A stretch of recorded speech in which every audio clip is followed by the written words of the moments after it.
Quick note to our listeners, we need your help. We're close to 1 million views on YouTube, and we have over 5,000 subscribers. But if we can get to 10,000 subscribers by the end of this year, that will allow us to raise money for the Finding Genius Foundation and our study to help those suffering from anxiety, depression, and PTSD. Please just take a second and subscribe to the podcast. And if you can, like the video. That'll help us get more listeners. It'll help with the YouTube algorithm. And again, help us reach our goal of 10,000 subscribers and 1 million views.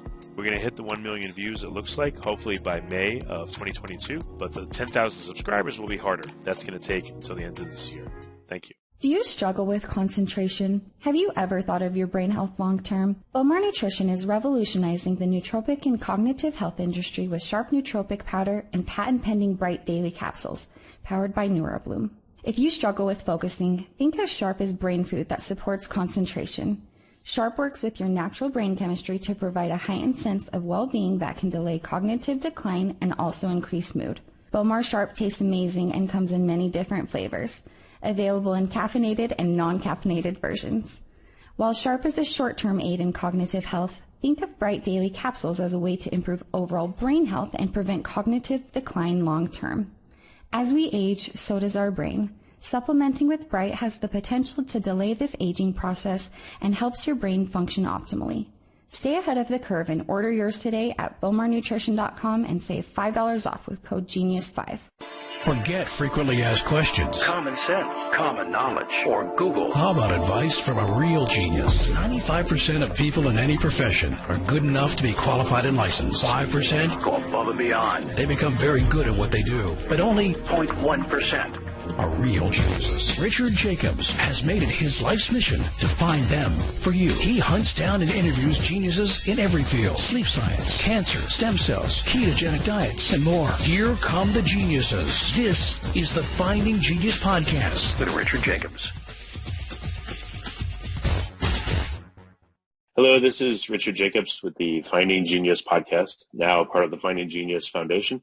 I have Pamela Groulx. She's a certified holistic nutritional consultant, and we're going to talk about her personal struggles, what she does now for her work, and what she's learned over the years. So, Pam, thanks for coming. Thank you so much for having me, Richard. I'm so happy to speak with you today.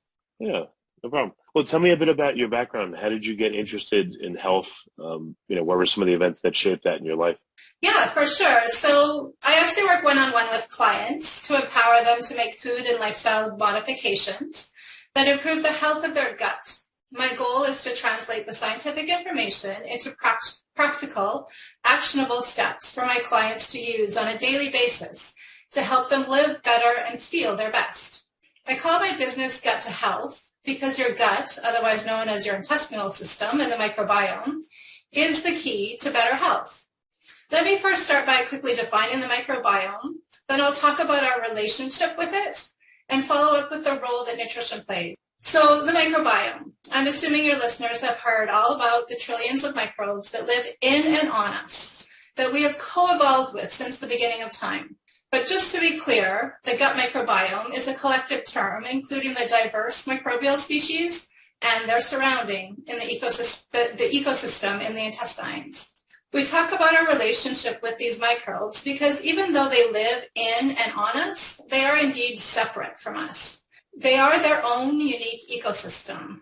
And when we look at the health of each human through the lens of the gut microbiome, we see there are two possible scenarios, positive or negative. If we have a positive relationship with our microbiome, it works for us. The beneficial bacteria contribute to and support our efforts to be well. This symbiotic relationship benefits us because the microbes complete the digestion of our food and absorb the nutrients into our bloodstream so that we maximize the bioavailability of our food choices and have nutrient-rich blood to feed every living cell in our body. A negative relationship with our microbiome exists when there is an imbalance of microbes in our gut. Yeah, I want to ask you a few questions into this because I hear a lot of people talk about the microbiome. So what? If you zoom in a little bit and you talk about the constituents of the microbiome, what are they? Maybe people don't know. Maybe they think they're just bacteria only, not fungi, yeast, viruses, etc. Or maybe they think they don't know the names of species. Like, how would you drill down and describe it a bit more? Yeah, for sure. So, I mean, I think you hit a few nails on the head there already, but there's obviously bacterial species, a number of them. I'm not the scientific expert that will go into all the naming of them because I'm sure I would get some of those pronunciations wrong. But there's bacteria, viruses, fungi, yeast, and all of them they have a role to play. They're not necessarily good or bad, but there needs to be this balance. Like any ecosystem, there needs to be an interplay of all the different species, and their relationship to each other is more important than any one individual, if that makes sense. So we have the positive relationship, which we just talked about. We also have a possible negative relationship with our microbiome. That may exist when there's an imbalance of microbes in our gut. So this is called dysbiosis. And it's extremely detrimental, it is ultimately detrimental to health. A dysbiotic gut microbiome actually robs nutrients from the human host to feed itself. And dysbiosis can literally sabotage your health. Clearly, we want to foster a healthy, beneficial relationship with our gut microbiome so that it contributes to our overall health, wellness, and happiness. Why this is relevant is that I view the human body as a finely tuned machine. And balance is everything. When we are balanced and there's a positive relationship between us and our microbiome, everything functions optimally. Homeostasis is the technical term used to describe this state of harmony and ideal function. Nutrition plays into this because nutrition is critical for maintaining this harmonic balance. If there's a single nutrient deficiency, it can disrupt function at a cellular level, for instance. Biochemical reactions can be halted if necessary vitamins and cofactors are unavailable. This can then spiral into a cascade of ill effects throughout the body. It has been well established that nutrient sufficiency is necessary to maintain the delicate balance of life. Diseases like scurvy, for example, demonstrate that eating foods that contain specific nutrients, like vitamin C in this case, can reverse the disease process and be life-saving. So eating a well-balanced diet is recommended, of course, but more than that, optimizing digestion and nourishing your gut microbiome will ensure that you get the maximum benefit from the healthy foods that you choose. Because while you decide what to eat, it is your gut that chooses what will be absorbed. And that is why your gut is the key to better health. Okay, so what, if you want to talk about it, it's up to you, but personally, what led you to be interested in the microbiome and health? Yeah, so thanks for asking that question. I'd love to talk about it. I have a personal story, complete with an aha moment to share with you. So the inspiration for my business came from both of my daughters. My eldest daughter was diagnosed with juvenile arthritis at the age of 18 months. Later, she was diagnosed with a second autoimmune condition. And if you know anyone with autoimmunity, Rich, it tends to be like a magnet. One diagnosis leads to another and then another. So we went down the medical path, but after years of pain meds, she was faced with a stomach ulcer. The anti-inflammatory meds weren't working, and the procedure of injecting her knee was only a temporary fix. The real kicker for me was her persistent diarrhea. I kept asking the doctor to test her for IBS or something.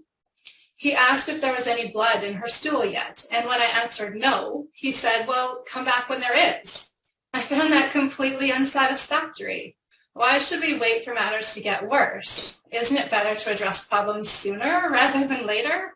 Meanwhile, my other daughter was perfectly healthy, and she had no problems with her stool whatsoever. I wondered, how is it that both kids are eating exactly the same things, yet they have very different outputs? This was my aha moment. The answer was clearly inside each of them. It had to be their gut. The processing unit of their food was clearly different between both of my daughters. But why? Initially, I had no idea. All I knew was that I could elicit changes in elimination based on what they ate. So I continued to dig deeper, and I found a gut-healthy approach that worked for my daughter with the autoimmune issues. We identified the foods that were triggering inflammation for her, and when we replaced them with the nutrient-dense, easy-to-digest foods, we were able to soothe and calm the reactivity in her gut. This eventually allowed her immune system to calm down as well.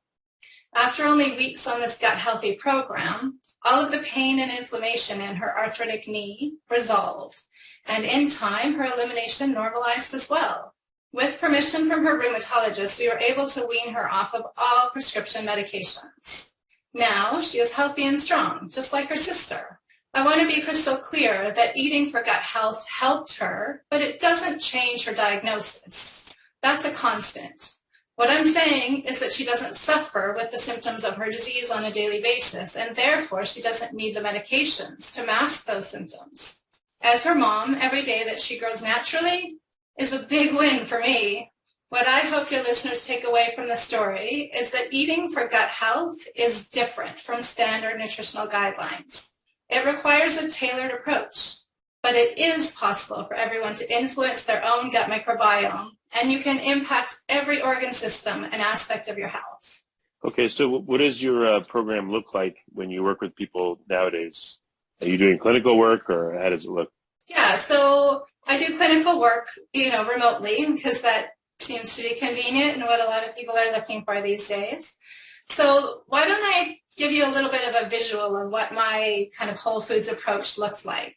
So I use a plate model, and rather than counting or measuring anything, I look at the percentage of space that is taken up on the plate. So my first and most important suggestion is to start with about 50 to 75% of your plate covered in vegetables, cooked or raw, often depending on the person's current elimination patterns. From there, I ensure that there's a variety of colors among those vegetables. And in my opinion, if everyone made this one small change to their diet, it would have a significant benefit on their health.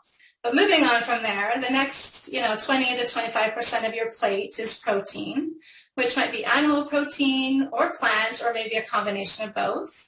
The next 15 to 25% of your plate could be carbs, like grains. However, this is an optional component. Some people want to limit carbs or eliminate grains completely, so I feel like this is an optional category. The next 15 to 20% of your plate could be fruit, maybe some nuts and seeds. Top it all off with a couple of tablespoons of healthy fat, like maybe a homemade salad dressing, for example. And last but not least, a serving of fermented foods like sauerkraut, kimchi, kefir, fermented vegetables, or maybe kombucha. And that's what I call a gut healthy plate.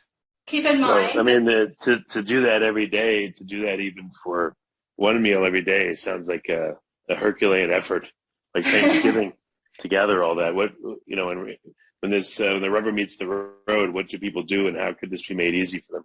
Yeah, so I'm super glad that you brought that up, because I do think that, for me, counting and measuring and percentages of plates, it can feel like it's taking all the fun out of food.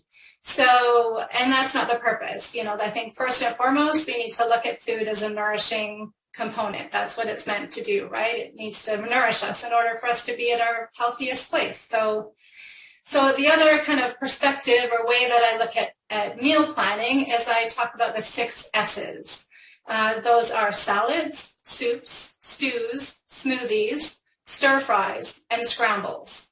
So like you said, maybe it's not every single meal of the day, but if you could do this at least once a day, the benefits of these kind of 6 S's is that they're all super easy to pack in a wide variety of veggies. They're totally versatile in terms of flavors, and therefore easy to reinvent and keep healthy meals interesting and delicious. For example, you can take these 6 S's to different cultures around the world. You could try Greek salad or Thai pumpkin soup, Moroccan stew, or a Mexican-inspired scramble, for instance. There are so many different possibilities. Okay, so with clients, like what is your interaction? Do you help them build these plates? Do you go over their diets and suggest tweaks? Like, how does it work? Do you struggle with concentration? Have you ever thought of your brain health long term? Bowmar Nutrition is revolutionizing the nootropic and cognitive health industry with Sharp nootropic powder and patent-pending Bright daily capsules, powered by NeuroBloom. If you struggle with focusing, think of Sharp as brain food that supports concentration.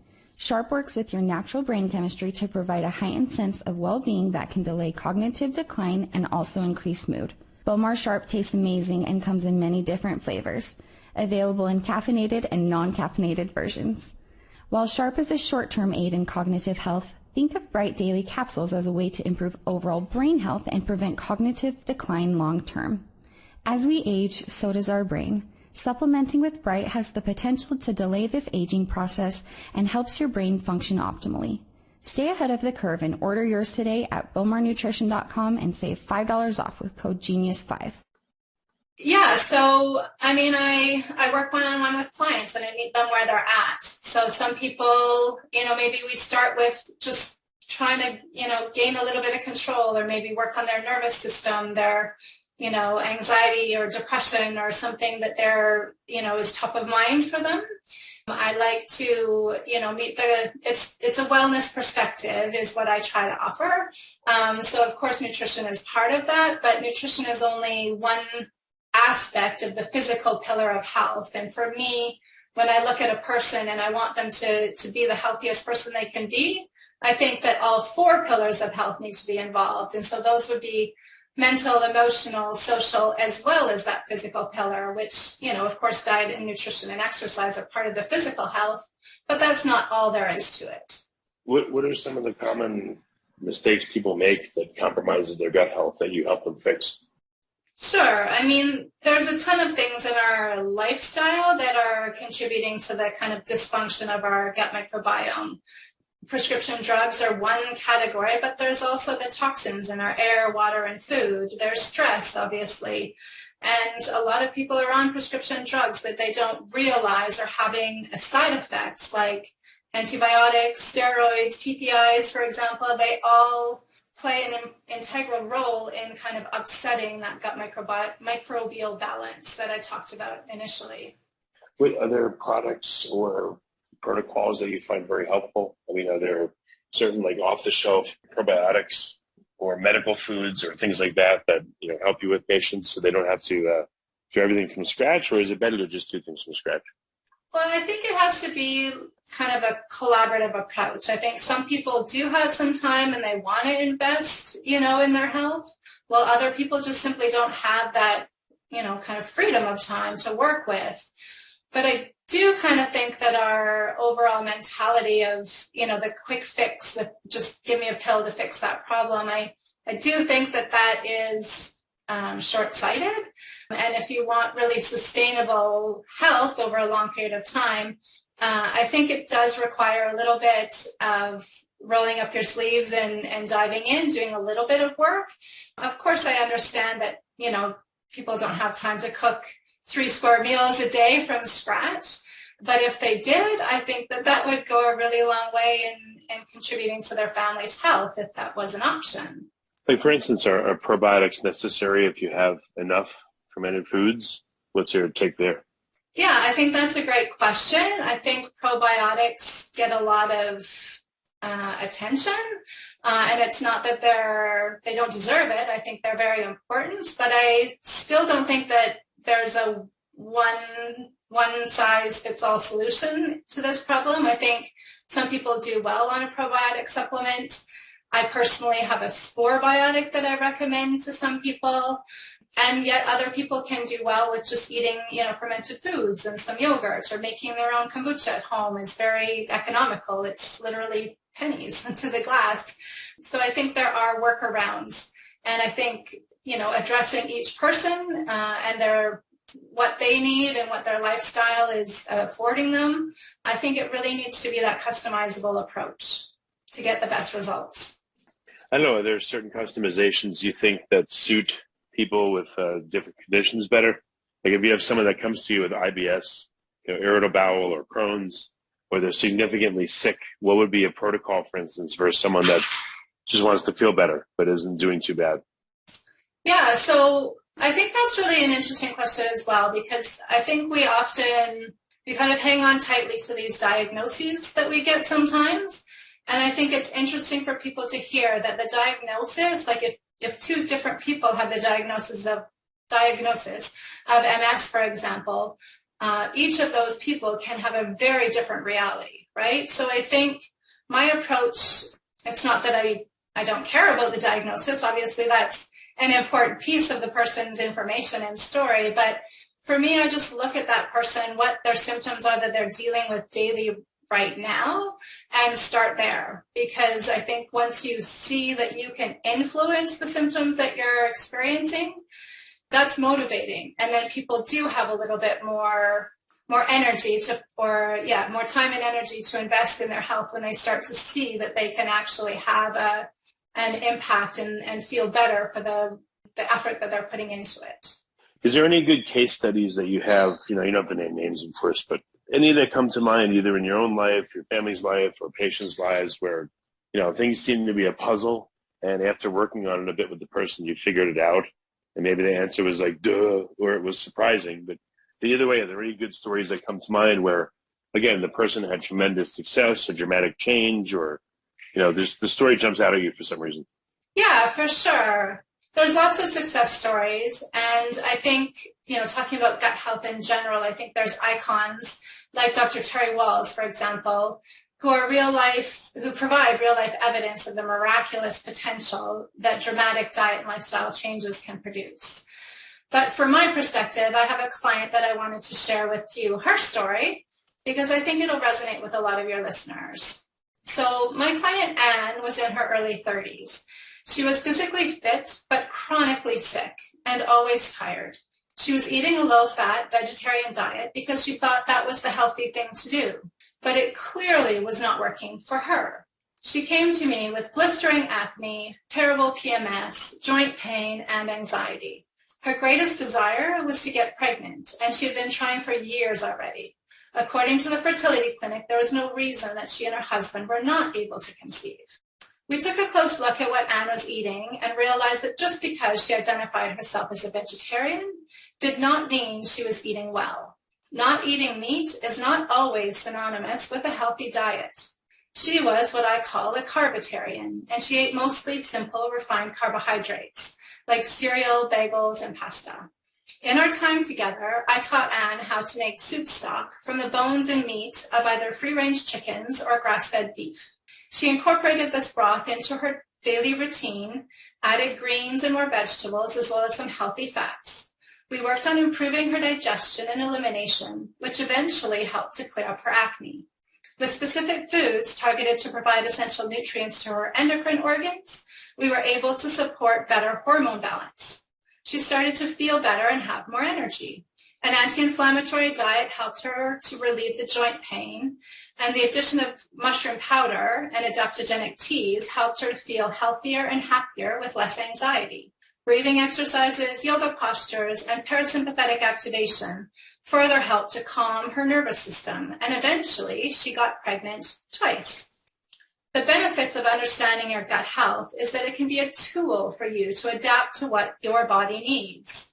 You may ask, how do you know if your gut microbiome is working for you or not? For starters, you can look in the toilet bowl after a bowel movement. I know some people get really grossed out, but for me, this is free information, and it's a terrific indicator about what's going on inside of you. Mothers, for example, understand the importance of monitoring their baby's output. Same with dog owners. Yet somehow this can be a taboo topic. I don't find it gross. I think it's a measure of a valuable process, and that responding to changes in elimination early could very well mitigate bigger problems down the road. So what is the future of the microbiome understanding and the future of nutrition? Do you feel like, is there more to be known? I mean, maybe it's a stupid question. I mean, is there, if people construct their plates, as you said, if people have fermented foods and, and again, follow your heuristic, are there people that it just doesn't fix? For the most part, does it seem to help a lot of people? Or is it, in beyond the model you've created, is there a lot more that needs to be done? Or is it a pretty robust model, I guess is what I'm saying? I think it needs more attention and more widespread distribution, if you will. My hope for the future is twofold, if you will. I would love to see food and nutrition being the first line of action, and I would also like to see a focus on proactively maintaining health. So first of all, it's simple, safe, and effective to eat for gut health. That is why it should be the first line of action. The research regarding the gut microbiome is exploding, and I encourage you and your listeners to go ahead and Google any condition or diagnosis they're interested in, and the words, and the microbiome, to see the abundance of research and the articles proving this interconnection. At the risk of repeating myself, your gut health is inextricably related to your overall health, wellness, and happiness. In the next few years, I hope it will become mainstream for doctors and alternative health professionals to take a holistic and integrative gut healthy approach to their clients and patients. Secondly, a focus on proactively maintaining health. I'm lucky enough to work with a team of psychologists, and together we offer an integrative, multidisciplinary approach to mental health. We focus on educating our clients to take ownership of their food choices and lifestyle habits when they are feeling good, before they are in a health crisis, because it's always much easier to reestablish that foundation or baseline of wellness when it's not so far out of balance. What I want people to know about the future is that there is so much hope. There is so much that they can do for themselves to live better and feel better. Small changes that improve your gut health can have profoundly positive repercussions. Well, very good. Are there any books, references, things that listeners can get into to dip their toe into the world of the microbiome, prepare themselves and educate themselves so they can, start working either with you or helping themselves somehow? Sure. I'd like to just, mention briefly the challenges of overcoming kind of popular trends, because I think this is a barrier that a lot of people run into. I think there's so many labels out there, right? There's gluten-free, dairy-free, lectin-free, low-carb. And what I'd like to say is, rather than focusing on what you are cutting out, I encourage the listeners to focus on what you're actually consuming. I think that's the key point. I see people getting stuck in a particular way of thinking, be it vegan, vegetarian, keto, whatever. And if I could share one message, I would say forget the dogma surrounding particular diets and just listen to what your body needs. Keep in mind that this can change throughout the course of your life. The symptoms that your body exhibits are a sign, or as I see it, an opportunity for you to respond. Your body may have been happy eating a certain way for a long period of time, but now it might not be what you need. If you're chronically lacking energy, getting sick frequently, or you just want to feel better, consider making some changes. And more than just what you eat, how you eat and when you eat can also play an important role in the efficiency of your digestion. I've seen small tweaks in these areas have a really big impact for my clients. I guess last item is you just mentioned small tweaks. Can you name one or two small tweaks that you've seen help some clients? Sure. One really simple one is to keep the fluid intakes to a minimum when you're actually eating your meal. I think we've all heard about drinking those 8-ounce glasses of water. But if you are drinking a fair bit of that water in conjunction with the meal, you're actually diluting the gastric juices, the stomach acid, with the water. And so that makes the efficiency of digesting that meal compromised. It's going to be a little less effective than it might have been if the stomach acid wasn't diluted in the first place. So that's a simple one. And another one that I like to start with a lot of clients is just mindful eating. Let's, turn off the television or stop looking at your iPhone. It doesn't take a long time to eat, but if you focus on actually eating, there is a mental connection. And so when you're engaged and you see and you smell and you are appreciating, the colors and the aroma of your food, that's also a really key indicator for your gastrointestinal juices to start flowing. And so we know that we need these enzymes and, like I said, stomach acid in order to do the proper job of digesting our food. So I think just starting with those two simple things can have a really big impact for some people. And if I could just add one other really simple thing is chew your food, which I know it sounds very simple, but if you are eating quite quickly or not focusing on what you are eating, it's quite possible that you're, taking, 3, maybe 4 kind of chomps at your forkful of food. If you actually just, keep that food in your mouth and chew it until it's a liquid, that's going to take a lot of the pressure off of that digestion job just by mechanically breaking food down, in the way that it was intended, starting in your mouth. So that's another really simple thing. It's free, it's accessible for everybody, but we just don't always pay attention to that. Okay, well, very good. Well, Pam, what's the best way for people to find out more about your work? Where can they go? There's no escaping that food is your fuel. You can't out-medicate, out-supplement, or out-exercise a bad diet. Food and nutrition may not be the only solution to every health concern, but they are an easy, affordable, and often highly impactful option. At the root of disease and dysfunction is either toxicity or nutrient deficiency, and the right food choices can address both of these problems.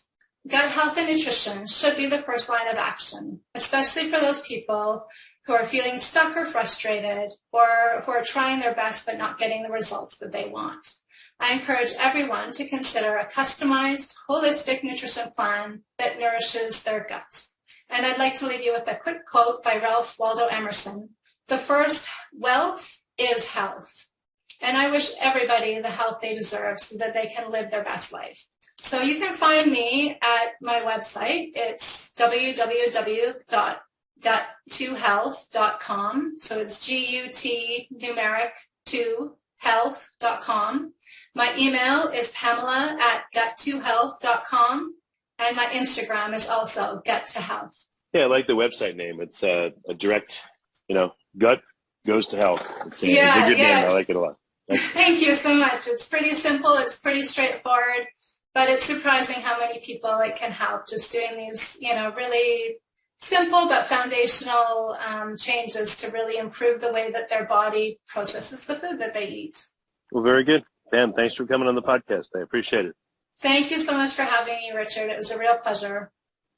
Do you struggle with concentration? Have you ever thought of your brain health long term? Bowmar Nutrition is revolutionizing the nootropic and cognitive health industry with sharp nootropic powder and patent-pending bright daily capsules, powered by NeuroBloom. If you struggle with focusing, think of Sharp as brain food that supports concentration. Sharp works with your natural brain chemistry to provide a heightened sense of well-being that can delay cognitive decline and also increase mood. Bowmar Sharp tastes amazing and comes in many different flavors, available in caffeinated and non-caffeinated versions. While Sharp is a short-term aid in cognitive health, think of Bright Daily Capsules as a way to improve overall brain health and prevent cognitive decline long-term. As we age, so does our brain. Supplementing with Bright has the potential to delay this aging process and helps your brain function optimally. Stay ahead of the curve and order yours today at bowmarnutrition.com and save $5 off with code GENIUS5. You've been listening to the Finding Genius podcast with Richard Jacobs. If you like what you hear, be sure to review and subscribe to the Finding Genius podcast on iTunes or wherever you listen to podcasts. And want to be smarter than everybody else? Become a premium member at findinggeniuspodcast.com. This podcast is for information only. No advice of any kind is being given. Any action you take or don't take as a result of listening is your sole responsibility. Consult professionals when advice is needed.